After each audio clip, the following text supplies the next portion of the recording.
Welcome to the Survey of Religion and Philosophy. I'm your teacher, Richard Hyde-Duke.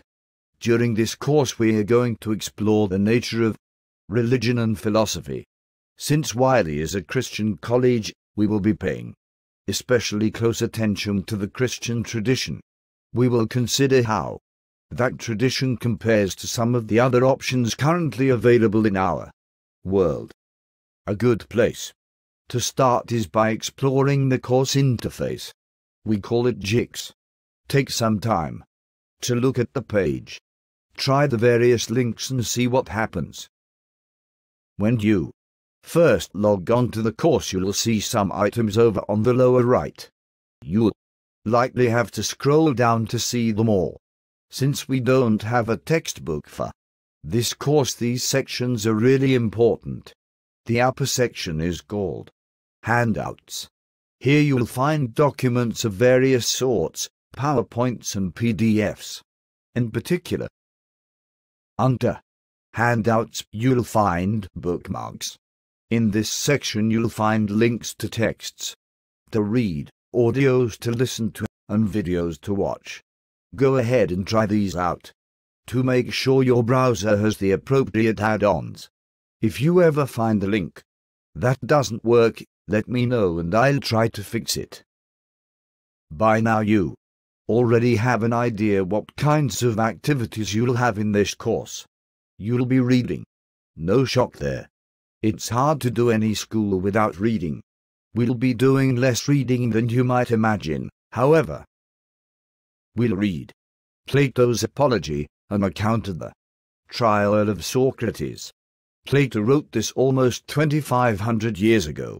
We'll also read the Gospel of Matthew, an account of the life, death and resurrection of Jesus. Beyond these documents, we'll read several reflective essays along the way. For most of these things you read, you'll be conversing with your fellow students on the discussion board. I'll ask some questions and you'll ask some questions. We'll explore what you've been reading, watching and listening to. When it comes to learning about the Bible, I think it's important for you to know the basic content and organization of the Bible. Some of the worksheets I give you will be extraordinarily easy, a few might be difficult. But when you've completed the course you ought to know and understand more. When we read Matthew you'll have a chance to explore that single gospel in depth and begin to see how it connects to the rest of the Bible. When we come to religion we'll begin with some basic questions so basic you might think them silly. We'll finish with a religion project. In this project, you and a partner will investigate a particular religion and report your findings to the class in the form of a PowerPoint uploaded to the discussion board. That way we will be able to learn from each other. In addition to reading and writing, the bulk of your time will be spent listening to podcasts and watching videos. When you listen, watch or read, take notes. We'll share our notes and address pointed questions on the course discussion board. Let me warn you, many of these will be difficult. You'll have to listen carefully and think deeply. You'll have to be willing to have your preconceptions challenged. You might even get uncomfortable. That's okay. That's also why we'll be working on these cooperatively on the discussion board. We'll be able to check each other and correct each other. When you do a job, it's important to have the right tools and to have them in good working order. In scholarship, and in life in general, words are some of our most important tools.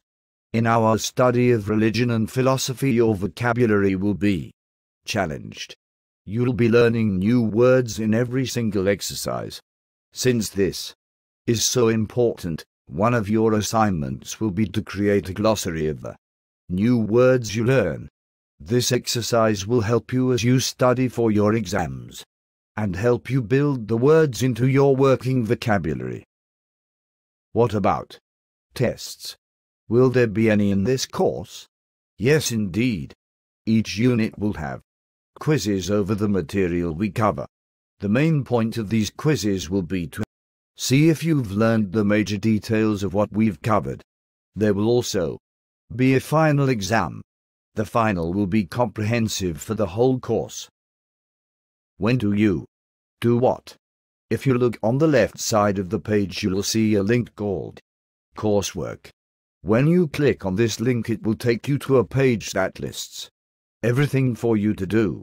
This is how you will find what to do when. So how's that sound? Difficult? Challenging? I'm sure it may be both. My hope is that it's also interesting. I want our work in this course to sharpen your senses as you make your way through the world. If I am successful, you'll begin to be able to see signs of the ideas we explore in this class in your life experience. When you have questions, do what Socrates would do. Ask. This is philosophy, after all. You can't ask too many questions.